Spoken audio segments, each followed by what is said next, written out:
Thanks very much. I'll start off, if I may, by addressing the motion in my name about Waspi, the Waspi women. So in July 2019, so before the last Westminster election, Boris Johnson committed to doing everything he could for the Waspi women's state pension issue. And once elected, he did absolutely nothing. 3 years after he made that Waspi commitment called the Cheltenham Pledge, he was ousted and campaigners continued to meet a wall of silence from his surviving government.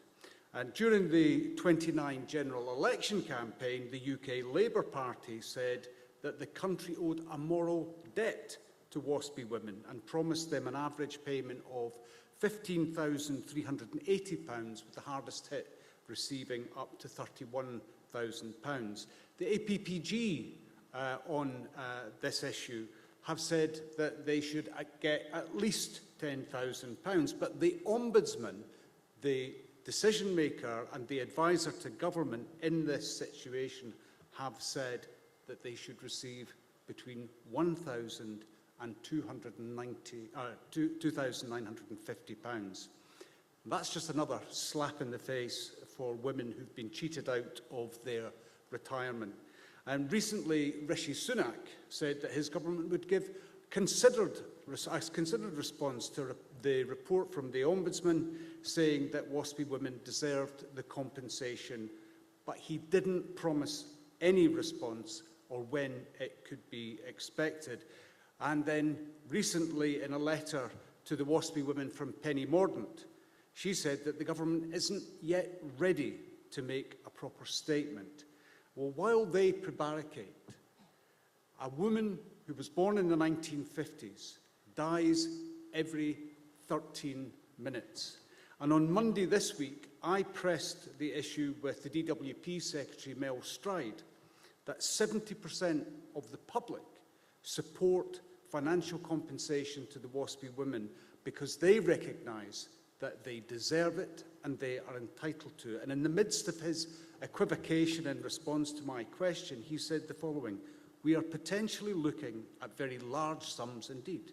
It is important, therefore, that only fair that those on all sides of the argument that we take an appropriate amount of time to consider the report thoroughly." One Waspi woman is dying every 13 minutes. So let me be absolutely clear that the women against state pension inequality deserve and are entitled to full financial redress. No ifs, no buts. They paid in and the UK government must pay out. It's their money.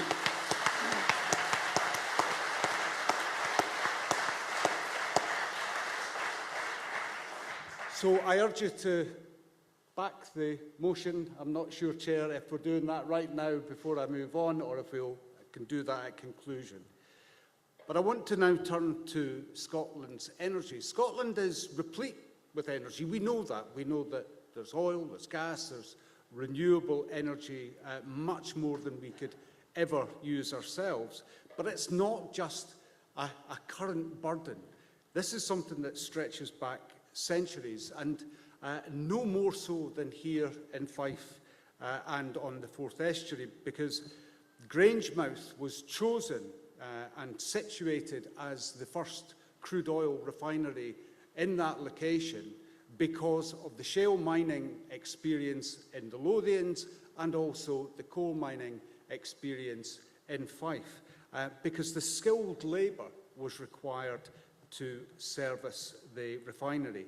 And here in Fife, the written record of coal mining goes back, way back to 1291, when the abbot of Dunfermline was given permission by the landowner of Pittencrieff Estate to begin coal mining there, and descendants of King Robert the Bruce. George Bruce was an innovator in coal mining and actually built the first undersea mine called the Moat Pit in Couros. just along the Fife coast. And almost every village or town that you will drive through, apart from the new town, obviously, but in fact, indeed, the new town, because the Rothes pit was there. I shouldn't have forgotten that. I used to see it from my bedroom window when I was a laddie. Every village is affected by mining. But what is the legacy of that vast wealth? Well, it is deindustrialisation, deprivation, drug deaths, dependency on alcohol and fuel poverty for far, far too many Scots.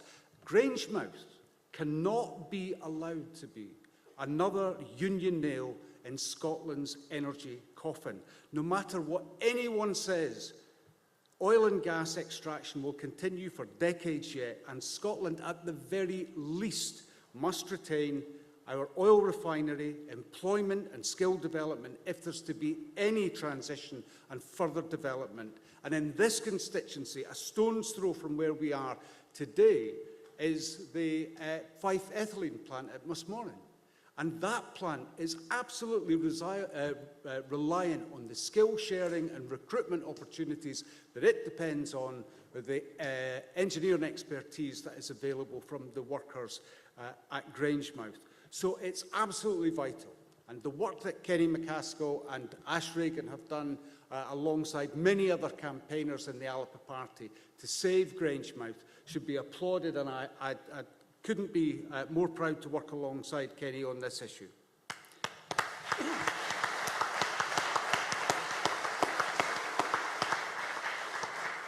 I want to now turn to the main theme of my address today, and that is the matter of truth, and particularly truth in politics. I've said a number of times now that I have come across two specific types of people in politics. People who want to do important things and people who want to feel important. And I think that in our party we are very clear that our purpose is to deliver on important issues for the people of Scotland. This morning I read about a young lad who passed away from HIV infection because of secret trials that were done in the 80s into the use of Factor VIII. And that scandal of this young lad, Colin John Smith, who died when he was 7 years old, weighing 13 pounds at 7 years old.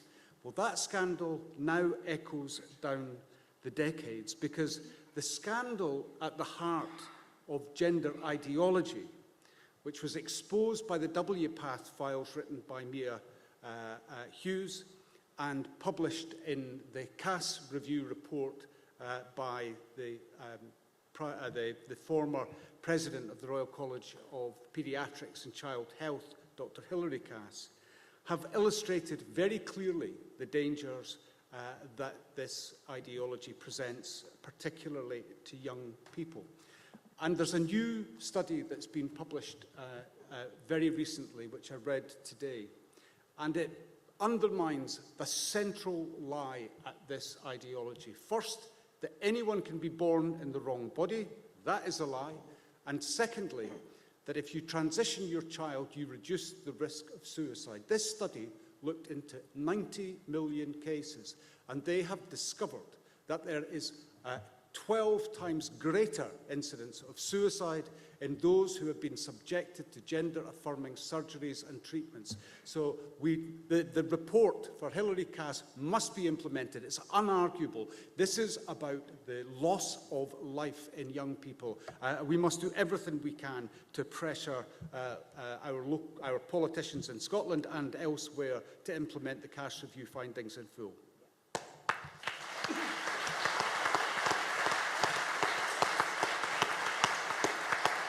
But we know in Scotland, political leaders still want to implement a whole slate of policies that would exacerbate this problem, and the risk could not be clearer.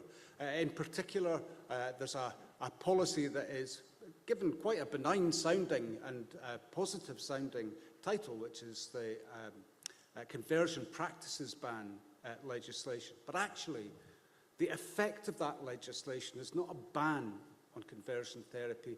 It actually insinuates the very conditions that Dr. Hilary Cass has identified in her report and places them into legislation, and therefore would exacerbate all of the harms that Dr. Hilary Cass has uncovered and would exacerbate the very serious risk of suicide that I've just spoken about. We also see these types of problems around the emerging scandals in COVID vaccines and the injuries that are being associated with them. Now, when I first started speaking out about that, I've had, all of the usual labels thrown at me that I'm a conspiracy theorist and I don't know what I'm talking about, and various other things which, unfortunately for my opponents, I absolutely do know what I'm talking about. And that once fiercely contested position has also now been exposed as a matter of public record and a matter of fact, because AstraZeneca have finally admitted that their vaccine can, in very rare circumstances, as it's understood at the moment, can lead to blood clots and coagulation complications. That is a very serious issue that no politician, no clinician should ever seek to conceal.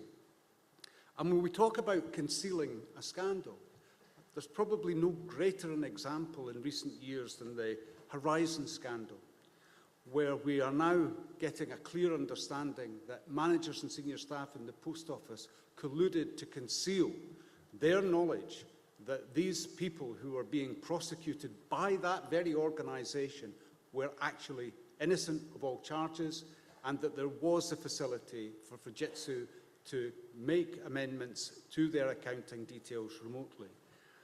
Another issue is other former political leaders who stoked the very divisions and toxicity they now complain about. They are complaining about the consequences of their own actions. So our central ambition, the path to independence, we all know that's not going to fall in our lap. It's something we must fight for, and a democratic mandate is not an optional extra. It is a central and essential requirement of making good on that commitment. And those who pretend otherwise, I have to say, are misleading the movement every bit as much as those who falsely claim to be pursuing independence. We need honesty in politics and in our movement. And talking about honesty, Mr. Sunak, one of those who robs our resources, who are the true threat to Scots. We, the Democrats, fighting for self-determination, are no threat to the Scottish people. Those of us in Alba know more than most that speaking up and speaking the truth is rarely the easy path, but it is fundamentally the right path. If we're to have any credibility, we must follow the ambition of our party leader and be the party of delivering important things. What more a thing is there than being honest with the public? It's the antidote to hopelessness, and it is the key to political success. In all of the scandals that I've mentioned today, the truth has and will always eventually surface. Now, there are some other very important truths that I think everyone in this room has a very clear interest in seeing being uncovered. And we will be firmly on the right side of those answers when they emerge too. So my performance, Kenny's performance, Ash's performance, our collective performance as a party may leave other parties in the shade. I genuinely wish it was otherwise. I wish we were a cohesive movement driving forward for independence. But our party's performance on independence is unparalleled by others. Now, the work that we've done, if we reflect on Ash's comments about the independence minister and the papers he pulled together, They are insignificant when they are compared to the legal opinions that we've commissioned from Professor McCorquodale and from Aidan O'Neill KC. They carry more weight for the cause of independence than anything any erstwhile Indie minister has done. They are the starting point for the discussion, and they are the foundation on which we will build our strategy and movement as we move forward. But that's not the only work that we've done. Ash and I are continuing to have those discussions with legal academics and people who have a legal interest in human rights legislation. So these are not flags we've planted on our way to independence and just left there. These are causes and very important points about independence that we are continuing to take significant action on. I just want to make some comments about my great colleague and friend in Westminster, Kenny MacAskill. There is no one that has done more in Scottish politics to lead the fight to save Grangemouth and Scotland's energy poverty crisis than Kenny MacAskill.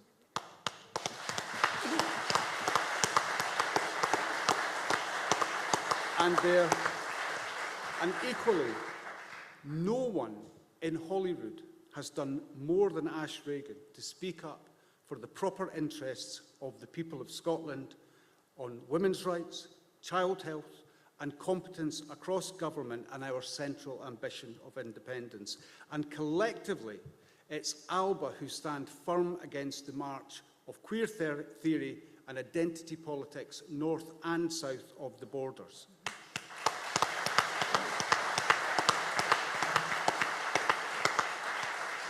Now, next week, I will once again speak up on the so-called gender affirmation at the heart of the conversion therapy legislation that's putting young people at risk. Now, I've got a very important new argument with the 12-fold increase in risk of suicidal ideation. I've also got a meeting coming up that Kenny and I will be having with the Business and Trade Minister, rather Secretary of State, Kemi Badenoch, on Grangemouth's future. Now, that is something that we have done in Westminster, and it's something that no First Minister in Scotland has even tried to do. It's Alba that stands for Scotland, and Alba alone who are fighting to save Grangemouth. So our focus, we know this, our focus is Scotland and our people and our future. And I look forward to the campaign ahead for Alba candidates and the progress we are determined to make on delivering Scotland's independence for the people of Scotland. Thanks very much.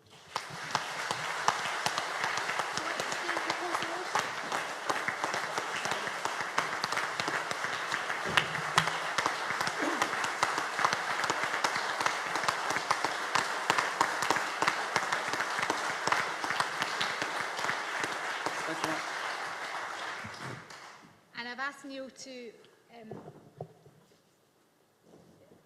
stay at the podium, as Alex would call it, the lectern, as I call it, to introduce the motion on Waspi. Propose the motion, and it will be seconded by Debbie Ewan. So, Waspi. Well, I opened my contribution really addressing the fundamental challenges that face the Waspi women and the need for urgent and immediate redress. And this is something that I and Kenny and others will continue to press the UK government on. I think Mel Stride's position on this was completely indefensible. My question on Monday triggered a cascade of further untabled questions, so the appetite is there to apply pressure on the UK government to deliver for Waspi women. I just don't think that they are willing to do so, despite all of the previous commitments. And my real concern, I guess, on this issue is that even though the Labour Party have made all the right noises in the last 5 years saying that they would fulfil that obligation, when you press even just a little bit, about the commitment that they would make after a general election on delivering for the Waspi women, they all go kind of silent. And I think that's an indication of that lack of honesty, that lack of integrity, that lack of trust and engagement with the people on issues that really matter. That is at the heart of the problems we face in politics, both in Scotland and across these islands. And so that's fundamentally one of the reasons why I wanted to focus on our important mission, which is to try and tell everybody the truth. It is difficult. We get in the neck quite a bit because we do try to tell the truth. But I think once the truth is established and these issues do become clearer, then we will be on the right side for Waspi women and for many, many others.